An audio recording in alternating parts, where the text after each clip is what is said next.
प्रधानमन्त्री केपी शर्मा ओलीले स्थिरतालाई भत्काएर अस्थिरता निम्त्याउने प्रयास भएकाले आफूले जनतामा जाने निर्णय गरेको बताउनु भएको छ। आइतबार काठमाडौँमा अपाङ्गता भएका व्यक्तिहरूसँग भएको साक्षात्कार कार्यक्रममा प्रधानमन्त्री ओलीले स्थिरताका लागि ताजा जनादेशमा जाँदा संविधान विरोधी काम नहुने तर्क समेत गर्नुभयो। प्रधानमन्त्री ओलीले संसदलाई 5 वर्षको जागिर ठान्नेहरूले अहिलेको कदमको विरोध गरेको आरोप लगाउनुभयो। अब निर्वाचनबाट नै को सही र को गलत भन्ने निर्णय हुने भन्दै प्रधानमन्त्री ओलीले निर्वाचनमा ध्यान केन्द्रित गर्न सबैलाई आग्रह गर्नुभयो। ओलीले देशमा सुशासन कायम गर्नु र विकास गर्नु नै सरकारको काम रहेको जिकिर गर्नुभयो। देशमा ठूला नेताले बाटो बिराउँदा पार्टीका केही अपाङ्गता भएका नेताले जोगाएको उहाँको भनाइ थियो। आफ्नो मृगौला फेल भएर प्रत्यारोपण गरेको प्रसङ्ग सुनाउँदै उहाँले त्यस अर्थमा आफू पनि अपाङ्ग भएको बताउनु भयो। संसद विघटन भएको, असंवैधानिक भयो, अलोकतान्त्रिक भयो भनेर कराइरहेका छन्। ती कराउने मान्छेहरू संविधान विरोधी, ती कराउने मान्छेहरू लोकतन्त्र विरोधी, ती कराउने मान्छेहरू देश विरोधी, ती कराउने मान्छेहरू जनविरोधी मान्छेहरू जो कराइरहेका छन्। अस्तव्यस्तता खडा गर्ने देशमा स्थिरता हुन नदिने, स्थायित्व हुन नदिने र बहुमतको सरकार तोडेर अनि जोडजाम सरकार बनाएर स्थिरताका नाटक गर्ने, संसदमा 5 वर्ष जागिर खान पाउनुपर्छ चुनिएर आएपछि भन्ने। सांसद भनेको जागिर हो, सांसद भनेको जागिर होइन। उनीहरूको तर्क 5 वर्ष जागिर खान पाउनुपर्छ, यो स्थायी जागिर हो। जनताको सेवा गर्नुपर्ने, देशको सेवा गर्नुपर्ने ठाउँमा देशको सेवा नगरेर अरूद्वारा निर्देशित, अरूको इसारामा अरूका लागि काम गर्ने भएपछि स्थिरतालाई भत्काएर अस्थिरतातर्फ मुलुकलाई धकेल्न खोजेपछि स्थिरताको लागि जनतामा ताजा जनादेशका लागि जानु र ताजा संसद, कुन सांसदहरूले के कस्तो काम गरेका छन् जनताले मूल्याङ्कन गर्नु पर्यो। जनताले कस्ता काम गरे यिनको मूल्याङ्कन गर्नु पर्यो र त्यसअनुसार पुरस्कृत गर्ने कि सजाय गर्ने त्यो कुरा जनताले फैसला गर्नु। मैले आफ्ना हातमा लिएको छैन। मैले आफ्ना हातमा लिएको भए तानाशाही हुन्थ्यो। जनताका बीचमा जनताको फैसला, तपाईँहरूका बीचमा तपाईँहरू फैसला गर्नुहोस् भन्दा म तानाशाह भएँ। मैले त फैसला गरेको छैन। मैले फैसला गर्छु, मै शासक हुन्छु, मै रहन्छु। जोडजाम जोड घटाउ गरेर, जाल जेल षड्यन्त्र गरेर, किनबेच र तिगडम गरेर मै शासनमा रहन्छु भनेको छैन। मैले त जनताका बीचमा जाउँ, मेरो काम के भयो त्यो पनि जनताले मूल्याङ्कन गर्नुहोस्, अरूका काम के भयो त्यो पनि मूल्याङ्कन गर्नुहोस् भनेको छु। त्यसकारण दाजुभाइ दिदीबहिनीहरू, तपाईँहरू कुनै पनि अलमलमा नपर्न म आग्रह गर्न चाहन्छु। देश अगाडि बढेको छ, अगाडि बढाउनुपर्छ र यस निर्वाचनबाट, आउँदो वैशाख 17 गते र 27 गते हुने निर्वाचनबाट देशको अहितमा निरन्तर काम गर्ने यस्ता देशद्रोही तत्त्वहरूलाई ठेगान लगाउने यो अवसरको रूपमा हामीले प्रयोग गर्छौँ। आज सडकमा सहयोगापेक्षी मानव भेटिँदैनन्, अथवा जसलाई स्ट्रिट म्यान भनिन्थ्यो, स्ट्रिट वुमेन भनिन्थ्यो, तिनीहरू आज भेटिँदैनन् किनभने सरकारले खोजिकन तिनीहरूलाई राख्छ। म पनि अलिअलि थोरै अपाङ्गता भएकै मान्छे हो। मेरो पनि किडनी फेल भएर अर्को किडनी ल्याएर जोडेर राखेको छु। म पनि अर्को किडनीको व्हिल चेयर चढेरै हिँडेको मान्छे हो। फेरि अर्को त्यो किडनी पनि फेल भयो, त्यसपछि फेरि अर्को किडनी राखेर नयाँ किडनीको बैशाखी टेकेरै हिँडेको मान्छे हो। अलिअलि अपाङ्गतै हो। आँखामा मैले चस्मा किन लगाएको? यदि लगाइनँ भने म पढ्न सक्दिनँ। त्यसकारण त्यो पनि अलिकति अपाङ्गता हो। किडनी फेरे पनि, किडनीले काम नगरे पनि अर्को लगाएर पनि काम गर्न सकिन्छ, बाँच्न सकिन्छ, अगाडि बढ्न सकिन्छ भन्ने आत्मविश्वास मैले लिएँ। प्रधानमन्त्री ओलीले बालबालिका मुक्त सडक बनाइएको दाबी पनि गर्नुभयो। प्रधानमन्त्री ओलीले सरकारले सडक मानव मुक्त अभियान सफल पारेको र सडकमा अलपत्र परेका अपाङ्गता भएका व्यक्तिहरूलाई सरकारले खोजी खाना खुवाएको उल्लेख गर्नुभयो। अपाङ्गता भएको समस्या समाधान गर्न आफू प्रतिबद्ध रहेको उहाँले बताउनुभयो।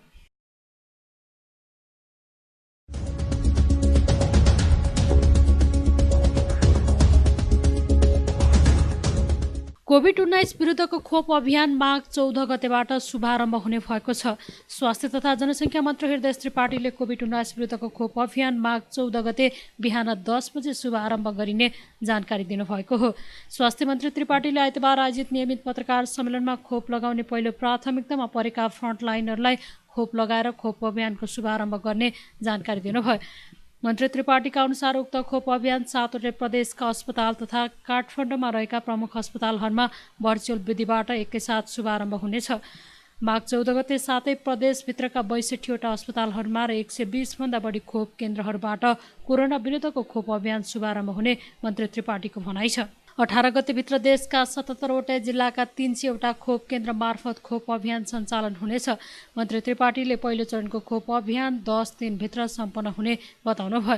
पहिलो चरणमा 4,30,000 जनालाई खोप लगाउने लक्ष्य रहेको मन्त्री त्रिपाठीले जानकारी दिनुभयो। नेपाल सरकारले कोभिड-19 खोप अभियान प्रथम प्राथमिकतामा रहेका लक्षित समूहमा पर्ने व्यक्तिहरूलाई खोप प्रदान गरी शुभारम्भ गर्दैछ। यस कार्यको शुभारम्भ यही मिति 2077 माघ 14 गते बिहान 10 बजे सम्माननीय प्रधानमन्त्रीज्यूको बाट हुनेछ र उक्त कार्यक्रममा 7वटै प्रदेशहरूमा रहेका अस्पताल तथा काठमाडौँमा रहेका प्रमुख अस्पतालहरू भर्चुअल विधिबाट प्रत्यक्ष जोडिनेछन्। माघ 14 गते देशभरि 7वटै प्रदेशहरूका 62वटा अस्पतालहरूमा र 120 भन्दा बढी खोप केन्द्रहरूबाट यो खोप शुभारम्भ गरिनेछ भने 18 गतेभित्र 77 वटै जिल्लाहरूका 300वटा खोप केन्द्र मार्फत यो खोप प्रदान गरिनेछ। पहिलो चरणको खोप अभियान सुरु गरेको बढीमा 10 दिनभित्र सम्पन्न गरिसकिनेछ। यस चरणमा जम्मा खोप पाउने सङ्ख्या हाल प्राप्त जनसङ्ख्याको आधारमा लगभग 4,30,000 जनालाई लगाउने लक्ष्य राखी कार्य तीव्र गतिमा अगाडि बढाइएको छ। यस चरणको सफल कार्यान्वयनले दोस्रो तेस्रो चरणको खोप कार्यक्रमलाई समेत मद्दत पुग्ने आशा लिएको छु। पहिलो चरणमा देखाएका समूहमा पर्ने व्यक्तिहरूले खोप प्राप्त गर्नेछन्।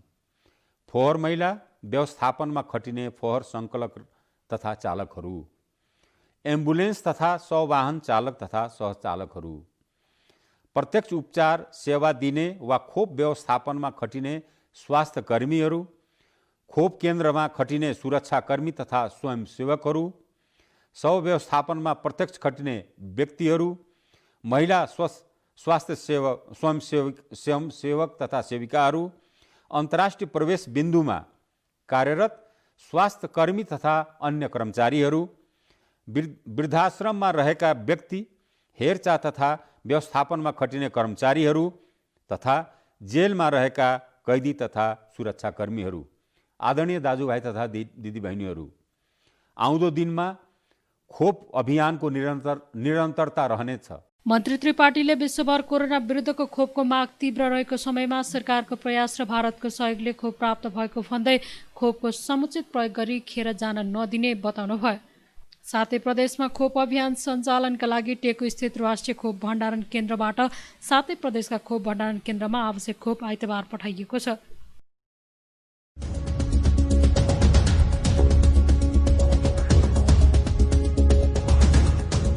नेपालमा आइतबार थप 270 जनामा कोरोना भाइरस संक्रमण पुष्टि भएको छ। यससँगै नेपालमा कोरोना संक्रमितको संख्या 2,69,450 पुगेको छ।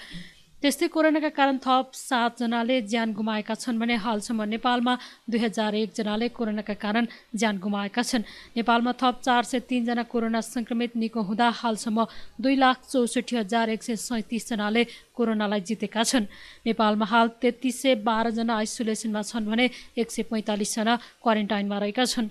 नेपालमा हालसम्म 20,43,255 वटा PCR परीक्षण गरिएको स्वास्थ्य मन्त्रालयले जनाएको छ।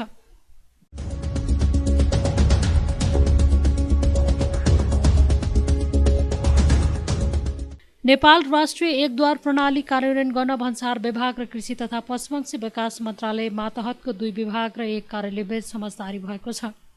आइतबार कृषि तथा पशुपक्षी विकास मन्त्रालयमा आयोजित एक कार्यक्रममा भन्सार विभाग र खाद्य प्रविधि तथा गुण नियन्त्रण विभाग, पशु सेवा विभाग र प्लान्ट क्वारेन्टाइन तथा वैसाती व्यवस्थापन केन्द्रबीच नेपाल राष्ट्रिय एकद्वार प्रणाली कार्यान्वयन गर्ने समझदारी पत्रमा हस्ताक्षर भएको हो। राष्ट्रिय एकद्वार प्रणाली कार्यान्वयन आयोजनाको तर्फबाट भन्सार विभागका महानिर्देशक सुमन दाहाल र खाद्य प्रविधि तथा गुण नियन्त्रण विभागका महानिर्देशक उपेन्द्र राय, पशु सेवा विभागका निमित्त महानिर्देशक डाक्टर दयन्ती श्रेष्ठ र प्लान्ट क्वारेन्टाइन तथा वैसादी व्यवस्थापन केन्द्रका प्रमुख डाक्टर सहदेव हुमागाईले समझदारी पत्रमा हस्ताक्षर गर्नुभएको थियो। कार्यक्रममा कृषि तथा पशुपक्षी विकास मन्त्री पद्मा कुमारी अर्यालले एकद्वार प्रणालीको लागू गर्ने कार्य अन्तर्राष्ट्रिय व्यापार सम्बन्धमा समान धरातल निर्माणतर्फको एउटा खुड्किलो भएको बताउनुभयो। व्यापार घाटालाई समेत सन्तुलनमा ल्याउन सहजीकरणको भूमिका निर्वाह गर्न मन्त्री अर्यालले आग्रह गर्नुभयो। मन्त्री अर्यालले कार्यान्वयनको चरणमा रहेको कागज रहित अन्तर्राष्ट्रिय व्यापार सेवा प्रदान गर्ने प्रणालीले व्यापार सहजीकरणका लागि कोसेढुङ्गा हुने समेत बताउनुभयो। अबको जमाना प्रविधिको जमाना हो। प्रविधिको प्रयोगबाट हामीले हाम्रा काम कारबारलाई व्यवस्थित गर्न पर्ने र परिवर्तनको अनुभूति देखाउन पर्ने भएको हुँदा यो सरकारको त्यो सपनालाई, त्यो लक्ष्यलाई पुरा गर्नको निम्ति एउटा महत्त्वपूर्ण विधिको रूपमा वा सिस्टमको रूपमा यो रहन्छ भन्ने कुरा फेरि मैले यहाँहरूको बिचमा राख्न चाहन्छु। अब दोस्रो कुरा मैले के भन्न चाहन्छु भने हामीले आर्थिक उदारीकरण र खुल्ला बजारमा हामी गइसकेका छौँ। आर्थिक उदारीकरण र खुल्ला बजारमा हामी गइसकेको बेला हाम्रो जस्तो मुलुकमा हामीलाई जुन आयात छ, जुन आयातले हाम्रो निर्यातलाई एक ढङ्गले त्यो खान्छ। कसरी खान्छ? हाम्रा भौतिक पूर्वाधारको स्थिति के छ, हाम्रा सडक सञ्जालहरूको कुरा के छ, अनि हाम्रो जस्तो मुलुकले पुरै माथिबाट उडाएर सबै चिजहरू निर्यात गर्न सक्ने अवस्थामा पनि छैनौँ। यस्तो अवस्थामा हामी हाम्रा प्रतिस्पर्धी क्षमताहरूलाई हरेक ढङ्गले विकास नगरिकन हामी खुल्ला बजार र उदारीकरणको जुन कुरामा हामी गइसकेपछि त्यसलाई हामी त्यो खालको हिसाबले ट्याकल गर्न हामीलाई समस्या हुन्छ। त्यसैले यो खान्छ। अब हाम्रो आयातले निर्यातलाई खान्छ भनिरहेको बेला नखाने गरी एउटा कुरा हाम्रो प्रतिस्पर्धी क्षमताको विकास गर्ने कुरा, दोस्रो कुरा अन्तर्राष्ट्रिय जगतमा बिक्ने चिजहरूको उत्पादन गर्ने कुरा र उत्पादन निर्यात यसलाई सँगसँगै जोडेर लैजाने कुरा बजारसित हेरिएर यो विषयमा अब हामीले गम्भीरतापूर्वक सोच्नु पर्ने र कार्ययोजना बनाउनु पर्ने कुरा छ। कृषि मन्त्रालयका सचिव डाक्टर योगेन्द्र कुमार कार्कीले कृषि क्षेत्रसँग सम्बन्धित अन्तर्राष्ट्रिय व्यापारमा अब सहजता आउने बताउनुभयो। यस्तै एकद्वार प्रणाली कार्यान्वयन आयोजनाको तर्फबाट कार्यक्रममा बोल्दै भन्सार विभागका महानिर्देशक सुमन दाहालले अन्तर्राष्ट्रिय व्यापार सहजीकरणको नयाँ युग सुरु हुनै लागेको बताउनुभयो।